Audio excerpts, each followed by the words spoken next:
Ya, mungkin banyak dari kalian yang mengikuti franchise Alien. Franchise ini memang sangat populer. Sudah banyak deretan film Alien yang sudah rilis yang jadi favorit di kalangan pecinta film fiksi yang bercampur dengan elemen horor dan thriller ini. Alien memang salah satu waralaba yang kerap digarap dengan cara yang brutal.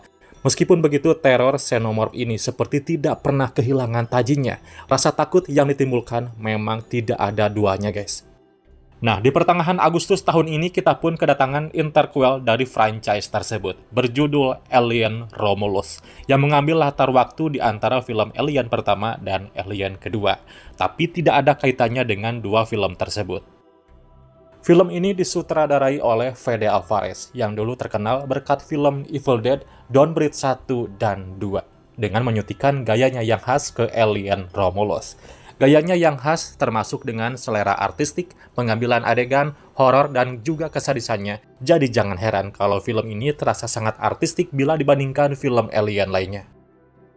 Nah, di video kali ini seperti biasa, gua akan review film tersebut. Tapi sebelum itu kalian simak dulu sinopsis film yang satu ini. Are you sure you wanna do this?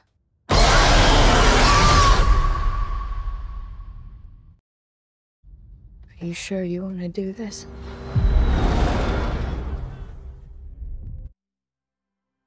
Ya, Alien Romulus mengikuti kisah dari remaja bernama Ryan yang memimpin sekelompok anak muda pergi menuju planet lain untuk melakukan sebuah misi eksplorasi. Saat ini Ryan tinggal di planet jajahan bernama Jackson Star. Planet ini dikuasai oleh Wayland Yutani Corporation. Perusahaan raksasa tersebut bergerak dalam bisnis eksploitasi sumber daya alam di luar angkasa.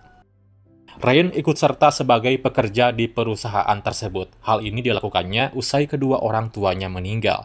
Dalam kehidupan sehari-hari, ia ditemani oleh manusia buatan bernama Andy, yang pernah diaktifkan oleh sang ayah. Ryan memiliki ambisi untuk pindah dari Jackson Star ke Yvagra, sebuah planet tempat manusia hidup damai dan dapat menyaksikan matahari.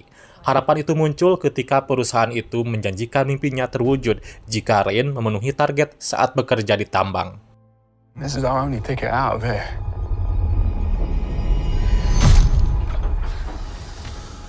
Namun semua itu hanya isapan jempol belaka. Janji dari perusahaan tidak dipenuhi. Akhirnya Ryan bersama kelompok kecilnya membajak kapal ruang angkasa yang melayang di orbit Jackson Star. Setelah berhasil direbut, mereka pun menuju planet yang dimaksud. Saat tiba, tak disangka ternyata tempat tersebut hanyalah pos luar angkasa terbengkalai. Mereka juga tanpa sengaja membangunkan xenomorph yang sudah lama tertidur. Fucking things hunting us. Open the door, come on! Alhasil, xenomorph memburu dan membunuh kelompok remaja ini satu persatu. Misi eksplorasi Ryan dan kelompoknya akhirnya berantakan.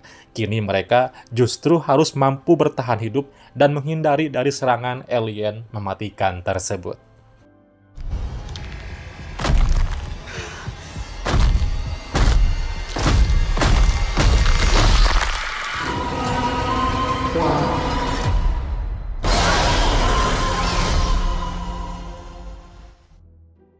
Ya, Alien Romulus sebenarnya mengikuti formula film jadul. Cerita dalam film Alien Romulus mengisi kekosongan kisah antara peristiwa di film Alien 1979 dan Alien 1986.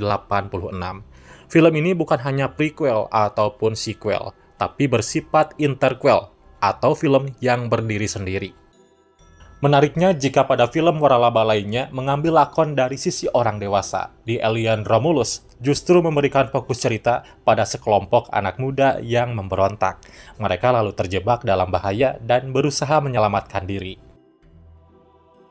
Ya, akhirnya Alien kembali lagi ke asalnya. Setelah sekian lama mondar-mandir kesana-kesini, bukannya semakin menarik, malah jadi kehilangan jati dirinya. Unsur horor atau thriller di film Alien Romulus coba dibawakan kembali dengan lebih intens oleh sutradara Fede Alvarez. Penggarapannya turut membawa estetika klasik seperti halnya di dua film Alien rilisan awal. Percaya deh, ini film Alien paling horor, paling jijik, dan paling menegangkan. Kalau gak percaya, silahkan tonton aja.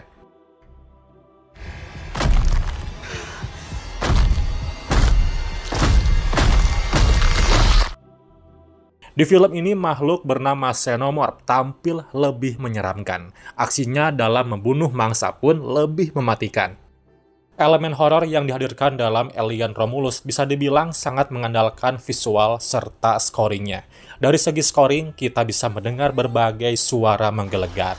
Di film ini juga beberapa kali menghadirkan momen tanpa suara sama sekali, yang seolah menggambarkan suasana luar angkasa yang hampa suara. Seperti ini.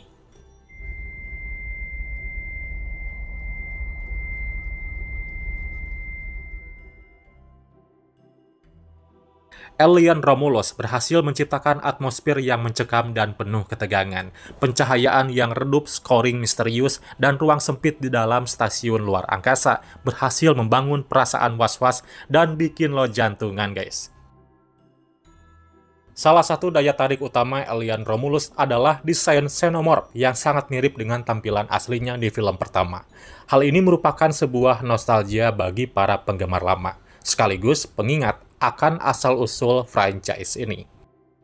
Ya, Alien Romulus berhasil menghidupkan kembali semangat dari waralabah legendaris, sembari tetap menghadirkan sentuhan modern di dalamnya. Bagi penggemar franchise Alien, film ini sangat layak untuk ditonton. Sudah tayang di bioskop Indonesia. Kalau penasaran, silahkan ditonton sekarang juga. Jadi itulah review film Alien Romulus. Ada yang sudah nonton, ingin tahu tanggapan dari kalian? Silahkan komen di bawah. Dan dukung terus channel ini dengan kasih like, lalu subscribe, dan aktifkan notifikasinya. Oke Universe, thanks for watching, and see you next time. Bye-bye. Fucking thing's hunting us. Open the door, come on!